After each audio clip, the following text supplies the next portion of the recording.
राधे राधे दोस्तों, श्री राधे कृपा ज्योतिष में आपका स्वागत है दोस्तों। आशा करता हूँ आप सब लोग एकदम अच्छे, एकदम स्वस्थ होंगे। मैं हूँ आपका ज्योतिष मित्र पंडित ललित शर्मा। दोस्तों, ज्योतिष की इस श्रृंखला में आप सभी का स्वागत है तहे दिल से। अगर आप ज्योतिष सीख रहे हैं या ज्योतिष के क्षेत्र में कार्य कर रहे हैं तो ये चैनल आपके लिए है। अगर आपको वीडियोस अच्छी लगती हैं चैनल को सब्सक्राइब कर दें, बेल आइकन पे क्लिक कर दें। जितना आप वीडियो शेयर करेंगे उतना हमें अच्छा लगेगा, क्योंकि हमारा जो उद्देश्य है वो खाली व्यूज़ लेना या सब्सक्रिप्शन लेना नहीं है। हमारा जो उद्देश्य आपके ज्ञान की वृद्धि है, कैसे भी आपका जो ज्योतिषीय ज्ञान है उसमें वृद्धि हो और एक सही और सटीक जो जानकारी है वो आप तक पेश की जाए। क्योंकि जो ज्योतिष जो है दोस्तों वो देव विद्या है और ज्योतिषी को देवज्ञ कहा जाता है। तो इसका मतलब क्या है कि आप तक जो जानकारी है वो बिल्कुल शास्त्रविद हो, जो शास्त्रों में लिखा गया है, जो ज्योतिष की क्लासिक्स में लिखा गया है वो आप तक बताई जाए। ठीक है, तो दोस्तों आज जिस विषय पे हम लोग चर्चा करने के लिए उपस्थित हुए हैं वो है त्रिशडाया भाव। त्रिशडाया भाव के बारे में मैं आपको कुछ बताना चाहता हूं। सबसे पहले ये समझते हैं कि त्रिशडाया भाव होते कौन से हैं। त्रिशडाया भाव होते हैं दोस्तों 3, 6, 11। त्रिशडाया और उपचय भाव में फर्क क्या है? देखिए दोस्तों, त्रिशडाया भाव होते हैं 3, 6, 11। अगर इसमें मैं कर्म का भाव भी जोड़ दूं, कर्म का भाव भी ऐड कर दूं, दशम भाव भी ऐड कर दूं, तो उसको उपचय भाव कहते हैं। पराशर ऋषि ने त्रिशडाया भाव में को खराब बताया है। इनके जो रिजल्ट हैं ये खराब मिलते हैं। लेकिन अगर ये उपचय में तब्दील हो गए, अगर इसमें दशम भाव को और मैं अगर जोड़ दूं, कर्म के भाव को जोड़ दूं, तो आपको रिजल्ट अच्छे मिलेंगे समय के उपरांत।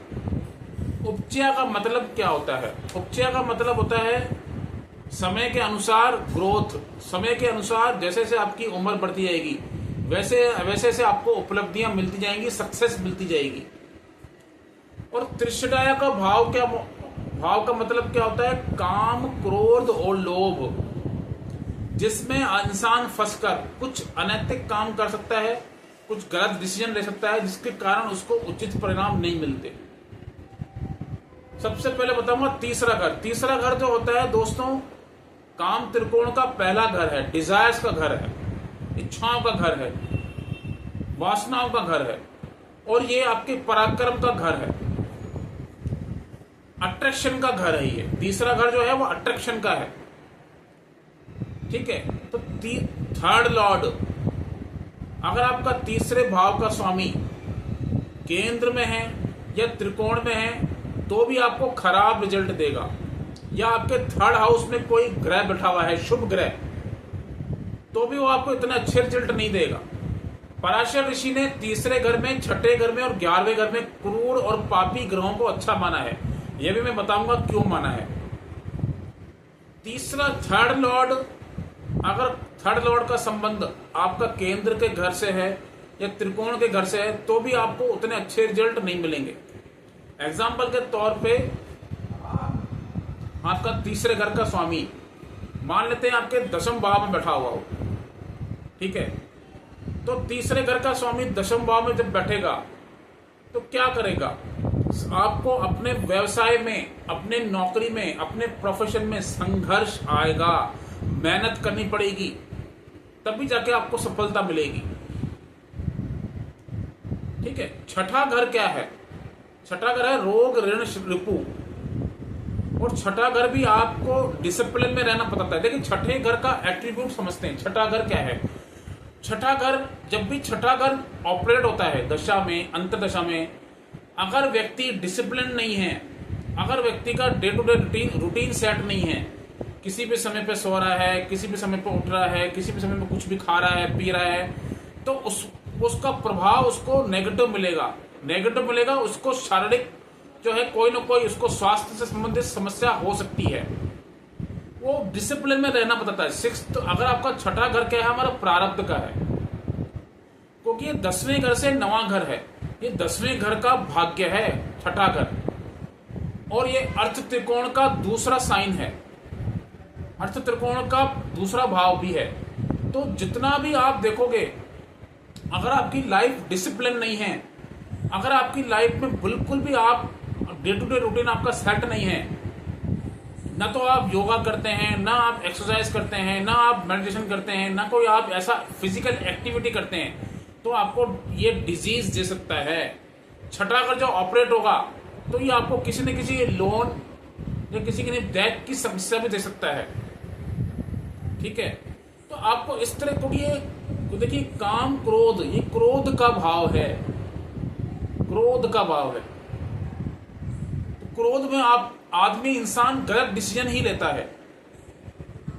ठीक है, फिर मैं बताऊंगा 11वां घर। देखिए 11वां घर आप काम त्रिकोण का तीसरा भाव भी है। तीसरा भाव सबसे ज्यादा डेंजर 11वां घर मानता हूं, सबसे ज्यादा डेंजर है 11वां घर।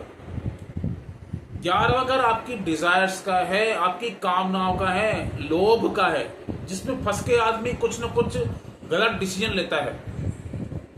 मान लीजिए कोई लालच आपको आ गया, किसी भी तरह का लालच हो सकता है, चाहे वो धन प्राप्ति के लिए लालच हो, चाहे वो किसी न किसी रिलेशनशिप को पाने के लिए लालच हो।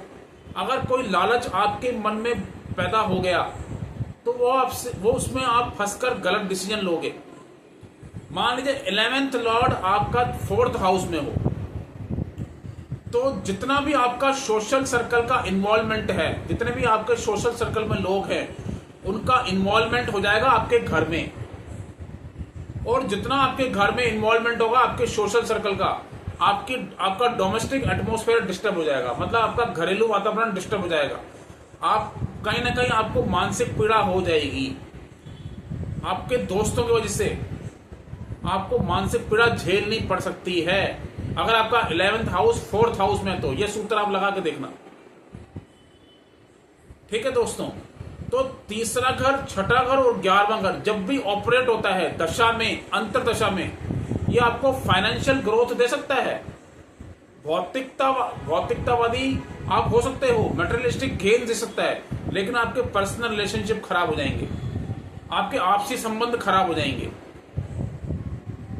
ठीक है, तीसरे घर में, छठे घर में और 11वें घर में नीच के ग्रह, अगर किसी का नीच का ग्रह बैठ जाए तो ये बहुत अच्छे रिजल्ट देगा।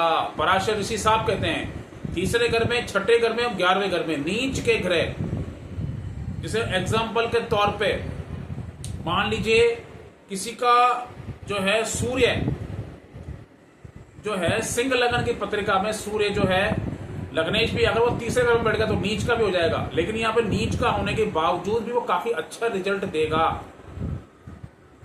यही मान लीजिए सिंह लग्न की पत्रिका में छठे घर में 10 नंबर राशि आती है, मकर राशि, यहाँ पे बृहस्पति देव अगर बैठ जाएंगे तो आपके जो 6 प्रकार की बुराइयां हैं, काम क्रोध लोभ मोह मद मत्सर्य, इन 6 रूपों को खत्म कर देंगे और आप एक अच्छा जीवन व्यापन करोगे, आपको अच्छा जीवन व्यापन करने का चांस मिलेगा।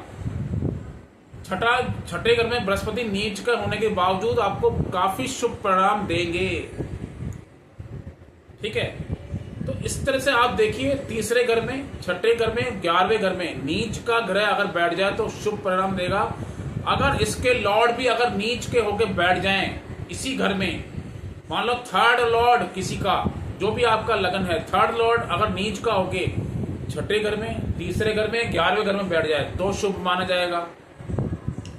जैसे मैं बात बता रहा हूं, मान लो एग्जाम्पल के तौर पे जो तीसरे घर का मालिक और छठे घर का मालिक, 11वें घर का मालिक, इन तीनों का आपसी संबंध हो तो बेटर है। अदरवाइज त्रिकोण और केंद्र से संबंध बन जाएगा तो आपको रिजल्ट उतने अच्छे नहीं मिलेंगे। मान लो किसी का 3rd लॉर्ड 6th हाउस में है, या 6th लॉर्ड 3rd हाउस में है, 3rd लॉर्ड 11th हाउस में है, 11th लॉर्ड 6th हाउस में है, तो बेटर रिजल्ट मिलेगा। तो आपको संघर्ष के बाद सफलता मिलेगी ही मिलेगी। आपके जीवन में संघर्ष आएंगे, आपको परेशानियां आएंगी, लेकिन आपको निश्चित सफलता मिलेगी। ये त्रिशुड़ा भाव की व्याख्या है। इसलिए त्रिशुड़ा भाव को पराशर ऋषि ने खराब माना है, क्योंकि ये संघर्ष देगा, स्ट्रगल देगा, ऑब्स्टिकल देगा। लेकिन समय के अनुसार ग्रोथ भी देगा। देखिए देश काल परिस्थिति के अनुसार चीजें बदल जा रही हैं। थर्ड लॉर्ड ऑनलाइन भी है, इंटरनेट भी है, सोशल मीडिया भी है। जितना भी आप ऑनलाइन कंटेंट क्रिएटर, जितना भी ऑनलाइन आप काम करते हो वो थर्ड हाउस है।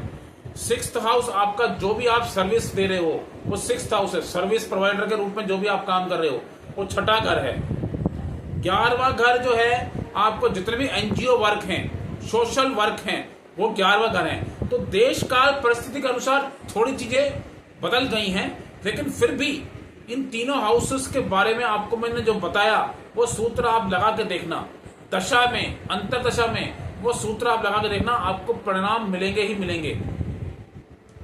ठीक है दोस्तों, तो इस तरह से आप इन भावों को देखिए, त्रिशदाय भाव को देखिए।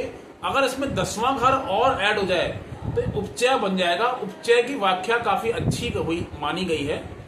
उपचय भाव काफी अच्छा आपको रिजल्ट देंगे प्रोफेशनल लाइफ में, करियर में काफी अच्छा आपको परिणाम देखने को मिलेगा। लेकिन उपचय आपकी जो 10वां घर है उसमें कोई ना कोई ग्रह अवश्य होना चाहिए, तब जाके ऐड होगा 10वें घर तब जाके ऐड होगा। ठीक है दोस्तों, लेकिन आपको एक चीज देखनी है, लगन और चंद्रमा, लग्नेश और चंद्रमा पीड़ित नहीं होना चाहिए। लग्नेश और चंद्रमा पीड़ित नहीं होना चाहिए, तब जाके आपकी कुछ चीजें बेटर होती हैं। कुंडली का जो मेन जो फिनोमेना जो डोमेन है, चाहे कैरियर हो चाहे कोई भी चीज हो, अगर आपका लग्नेश कहीं पीड़ित है या चंद्रमा कहीं पीड़ित है तो फिर क्या कुंडली बहुत ज्यादा कमजोर हो जाती है। फिर उसमें सडन आपको नवांश देखना पड़ेगा, नवांश की तरफ जाना पड़ेगा। फिर नवांश में स्थिति क्या है, नवांश में स्थिति सुधर गई तो अच्छा, नहीं तो क्या आपको थोड़ा सा संघर्ष और मेहनत ज्यादा करनी पड़ती है अगर लग्नेश कहीं पीड़ित है तो। ठीक है दोस्तों, आज के लिए इतना ही।